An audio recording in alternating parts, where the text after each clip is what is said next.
এই যে এত পরিমাণে অর্থ পাচার হলো, মানে এটা তো আমাদের যেটা ক্ষতি হওয়ার হয়ে গেছে, আপনি বললেন যে এই টাকাগুলো হচ্ছে যে মানে ফিরিয়ে আনারও ব্যবস্থা করতে হবে, কিন্তু ভবিষ্যতে এরকম ঘটনা যেন না ঘটে সেজন্য আমাদের কি করণীয়? এটার জন্য দুটো কাজ করতে হবে। একটা পদক্ষেপ হচ্ছে ফেরায় নিয়ে আসা।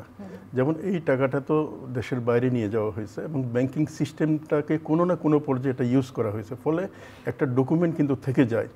আর বিশ্বব্যাপী মানি লন্ডারিংয়ের ব্যাপারে কোঅপারেশন করা, তদন্ত ইত্যাদি করার জন্য কিন্তু একটা মেকানিজম আছে, সব দেশেই আছে, এবং ইন্টারন্যাশনালিও কিছু ব্যবস্থা আছে। ফলে এই ব্যবস্থাগুলোতে যদি বাংলাদেশ সরকার তাদের সহযোগিতা চায়, অলরেডি এফবিআইয়ের সাথে তারা যোগাযোগ করেছেন এবং এফবিআই হয়তো হেল্প করবে। অন্যান্য দেশের যেসব সেন্ট্রাল ব্যাংক এবং অন্যান্য intelligence unit, financial intelligence unit যেগুলো আছে, তারা সহযোগিতা করলে তাহলে এর একটা বড় অংশ হয়তো ফেরানো সম্ভব হবে।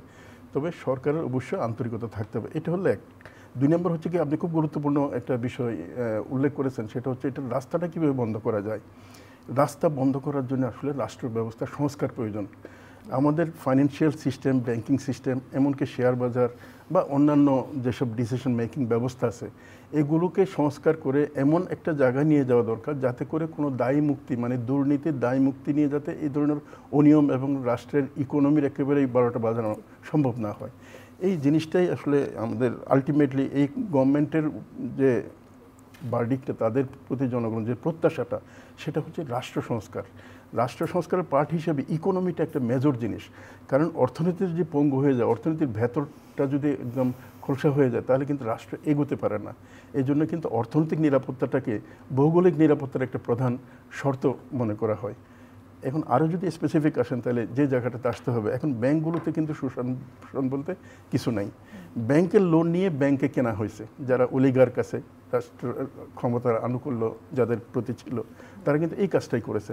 এবং একটা গ্রুপের হাতে 8টা 9টা ব্যাংকের নিয়ন্ত্রণ চলে গেছে, এবং এরা হয়তো এখানে ইনভেস্ট করছে 1000 কোটি টাকা, কিন্তু এখান থেকে বের করে নিয়ে গেছে হচ্ছে লক্ষ কোটি টাকা। এই যে ব্যবস্থা, যে কারণে এটা করতে পারলো, এর রাস্তাটা বন্ধ করে দিতে হবে। আর অন্যদিকে আপনার ডেভেলপমেন্ট প্রজেক্টের যে বাড়তি অপচয়টা, সে অপচয় বন্ধ করার জন্য এই যে একটা প্রজেক্ট বাস্তবায়নের যে একনেকের মিটিং আছে, এনইসির ব্যবস্থা আছে, তারপরে একটা প্রজেক্ট মূল্যায়নের যে প্রক্রিয়াগুলো আছে, এই প্রক্রিয়াগুলোতে কিন্তু সংস্কার করতে হবে। আপনি ডেভেলপমেন্ট প্রজেক্টের ক্ষেত্রে বললেন যে 40% পর্যন্ত টাকা লুটপাট হয়েছে, এবং আমরা জানি যে এই লুটপাটের সঙ্গে রাজনীতিবিদরা জড়িত, সচিবরা জড়িত, যারা প্রশাসনে থাকে তারা জড়িত থাকে। তো মানে এদেরকে কি দিয়ে থামানো যায়? এদেরকে কি আইন দিয়ে থামানো যায়? এটা তো অবশ্যই আইন ছাড়া তো কাউকে আপনি প্রতিকার পাওয়া যাবে না। কারণটা হচ্ছে কি, এই লুটপাটের সকল কিছু কিন্তু আসলে ডকুমেন্ট আছে। যদি প্রশাসনে যারা আছেন তারা যদি চান যে এটার অনিয়ম দুর্নীতিটা উদ্ঘাটন করতে হবে, তাহলে এটা সম্ভব। এই জন্য একটা প্রধান রোল প্লে করতে পারে আমাদের দুর্নীতি দমন কমিশন। যে দুর্নীতি দমন কমিশন আসলে কার্যকর ছিল না, তারা অনেক দুর্নীতিবাজকে ক্লিন সার্টিফিকেট দিয়েছে। তো যার কারণে এই রাষ্ট্রীয় প্রতিষ্ঠান যেগুলো আছে, সাংবিধানিক যেসব প্রতিষ্ঠানগুলো আছে, এই প্রতিষ্ঠানগুলো যদি অ্যাক্ট করে, তাহলে এটা রাস্তা বন্ধ হয়ে যায়। এখানে সরকারের অনেকগুলো হাতিয়ার আছে, টুলস আছে, যেমন সেন্ট্রাল ব্যাংক আছে, দুর্নীতি দমন ব্যুরো আছে, তারপর এনবিআর আছে। এর বাইরেও যে আমাদের যে ডিজিটাল বাংলাদেশ করার জন্য সকল তথ্য উপাত্তগুলোর যে ব্যবস্থাটা আছে, এটা দিয়ে কিন্তু এটা সম্ভব। কারণ একজন ব্যক্তি যদি একটা জমি কিনে, একটা ফ্ল্যাট কিনে, তাহলে ওনার দেওয়ার প্রয়োজন হয়, ওনার এনআইডি নাম্বার প্রয়োজন হয়, এনআইডিতে এগুলো রেকর্ড হয়ে যায়। তারপর ওনার যে টিআইএন নাম্বার, এটা কিন্তু এখানে চলে আসে। ফলে গভর্নমেন্ট যদি চায় রিয়েলি, তাহলে সব কিছুই উদ্ঘাটন করা সম্ভব। আর যে টাকাটা বাইরে নিয়ে গেছে তার হয়তো পুরোটা আনা সম্ভব না, অন্তত আমি বিশ্বাস করি 60% টাকা ফেরত পাওয়া সম্ভব।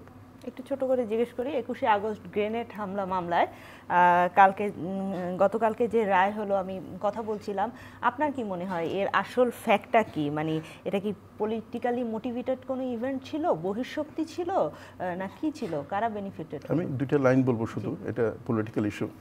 এই মামলাটা হাইকোর্ট খারিজ করার কারণ হচ্ছে ঘটনাটা ঘটে নাই সেই জন্য না, এই মামলার বিচারিক প্রক্রিয়ার লোফলসের জন্য কিন্তু এটা খারিজ হয়ে গেছে। এখানে 3-4 বার কিন্তু আয়ু পরিবর্তন করা হয়েছে তদন্তকারী কর্মকর্তা। তারপরে যে ব্যক্তিটা প্রিন্সিপাল একিউজ, তার জবানবন্দির ভিত্তিতে কিন্তু কিছু ব্যক্তিকে করা হলো, অভিযুক্ত করা হলো।